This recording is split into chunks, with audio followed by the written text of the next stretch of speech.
work at the USC Entertainment Technology Center, which was founded in 1993 by George Lucas as a place for the studio CTOs to get together to discuss the future of entertainment technology, to share ideas, to try to avoid format wars and that sort of thing. We are adamantly neutral. We host discussions. We collaborate. We do secondary research, and we cover major events. If you've been to a movie theater where they project digitally instead of from film, which is now just about all of them, that started with us and got pushed out to the industry. So that's who we are. Our members are the CTOs of the major studios, plus a number of other companies that come and go, depending on what projects we're working on at the time. And all of us also do consulting on the outside as long as there is no conflict of interest. So we look at helping companies define emerging opportunities and biz dev.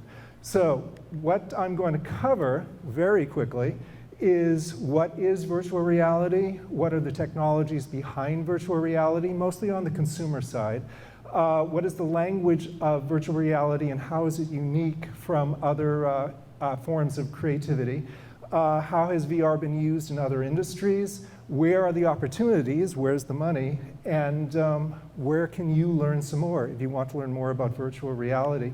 This is a work in progress. Like I said, it's going to be about 20 minutes long. My target audience for this is the non-technical people at our member companies, the lawyers, the biz dev people, the marketers. So I'm going to do a primer here on virtual reality. Virtual reality is immersion in an experience unconnected to the physical world, except for the input and output devices. So if you're in a virtual reality space, you can walk into a physical wall. The idea is that it's disconnected from where you happen to be standing at the time. That's different from augmented reality, which is a separate topic for me, which is virtual content overlaying on the physical space. So if you're in a grocery store and you hold up a phone and it is finding things on the shelves and posting coupons next to them, if you're physically in the store, that's augmented reality. If you're wandering the grocery store from home, you're not in the store, that's virtual reality, the way I'm defining it. So taking this one step further, if augmented reality is above that center line and virtual reality is below that center line, if you look on the right-hand, lower right quadrant, virtual worlds, that's where you're placing yourself inside a completely artificial world, like a game environment. So it's unrelated to the world around you, versus lower left-hand corner, mirror worlds, where you're doing a reconstruction of the real world. So in mirror worlds, you could be walking around a digital Times Square, or that's where you could create an artificial grocery store. So these divisions are not clear. I mean, there's going to be gradations between them, but there are approaches and business opportunities in both of those. So the technology behind virtual reality. First off, virtual reality can be thought of as really just an extension of games and game engines. If you think of the headsets, which I'll be showing in a second, they're really just a next generation peripheral for a game experience. Normally when you're playing Minecraft, you're playing it on a screen. Minecraft is the beta development by the Minecraft people for the Oculus Rift. So soon you'll be able to play video games, that virtual reality situation, using headsets, which again I'll talk about in a second.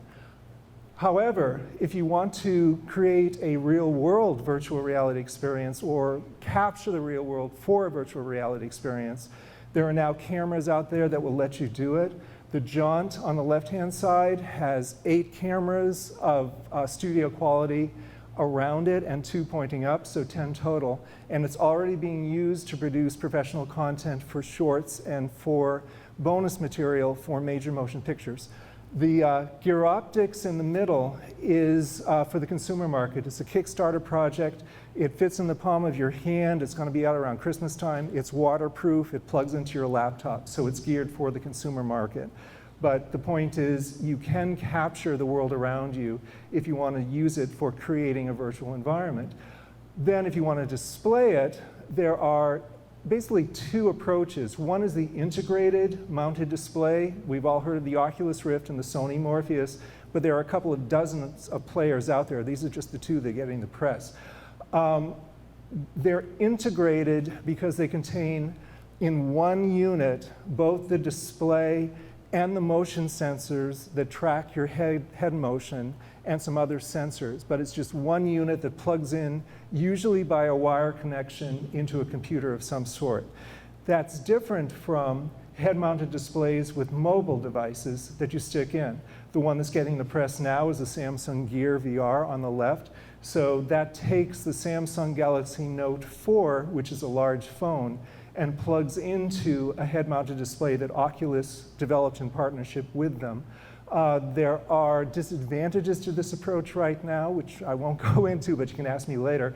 But this is one approach for a low end. And then you've got the Google Cardboard, of course, which takes an Android phone, and for either $19 or $29, you can buy the cardboard sheet with the Velcro on it and fold it up into a virtual reality viewing device, which uses the phone and the motion sensors in the phone to create your virtual reality experience. And this is where marketing comes in, possibly over technology. Samsung has agreements with all of these studios, all of these content creators, all these game companies to create content for the Samsung Gear VR.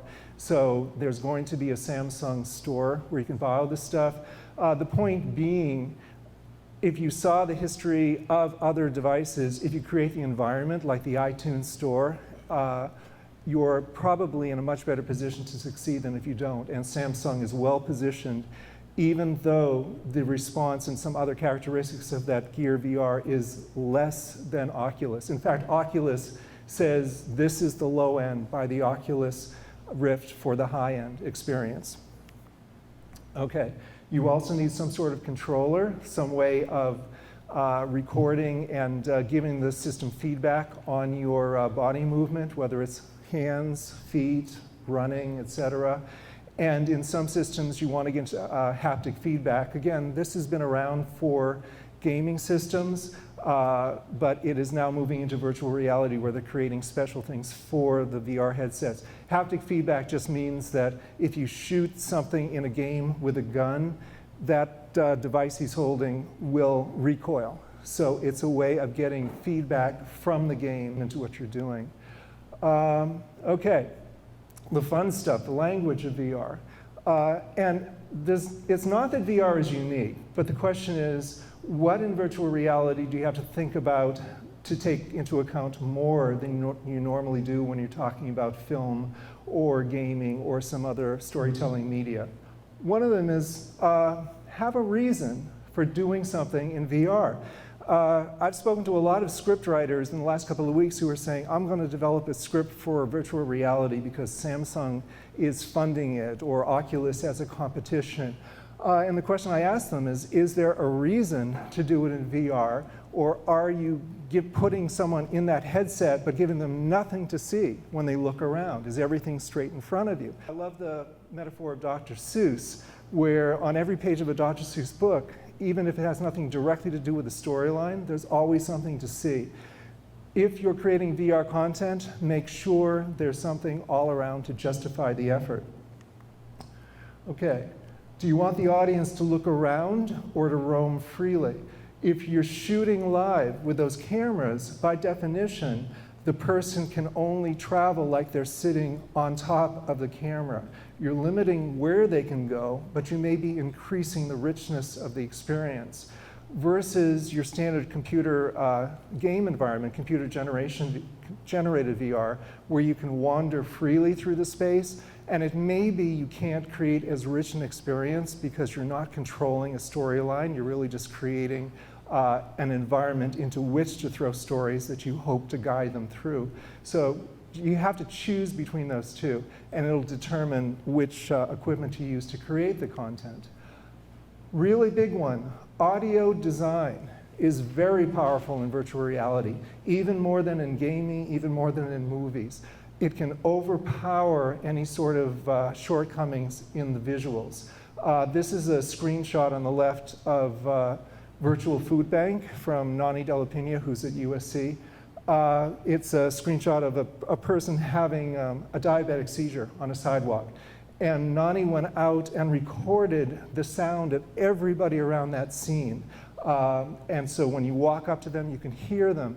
Even though the graphics are really primitive, it has a visceral effect on you. It's almost like radio play with images. So sound is extremely important in VR. Suspension of disbelief over photorealism. You take the real world into the virtual environment. When you put on that headset, you don't forget about reality. I need to talk about this from personal experience. I walked into a warehouse with a concrete floor with a 3-foot by 3-foot square taped on the floor, a 1-foot wide plank taped on the floor going over to another 3-foot by 3-foot plank. Put on the headset, it simulated that environment. Then they raised me up 40 virtual feet, and I was over a hole 40 virtual feet deep, so I could not move. I was totally frozen. I knew I was in the warehouse. I knew nothing had happened except through sound and through vision. They had simulated this 80-foot drop, and I just said, get me out of here. So suspension of disbelief is a key factor. Health issues. Okay, and this kind of comes out of the whole 3D movement we saw 2 or 3 years ago as well, or 3 or 4 years ago. Sensory conflict. When you're in that headset, you can't have a scene where the person is seeing basically the skyline rock up and down extremely when their inner ear is telling them they're sitting still. It's called sensory, or actually visual vestibular conflict, but now they've coined the term sim sickness or simulation sickness. You need to take that into account. You also need to take latency into account. Latency means that if you turn your head quickly, if you turn it faster than the computer can respond to, you'll be looking to your left, but you'll still be seeing what was straight ahead of you, or vice versa. There are ways of doing this in the storytelling. Just have people encourage them to move their heads slowly. You can overcome the technical difficulties. But the point is, you can cause motion sickness if you mishandle the environment. So just take it into account as you develop the experience.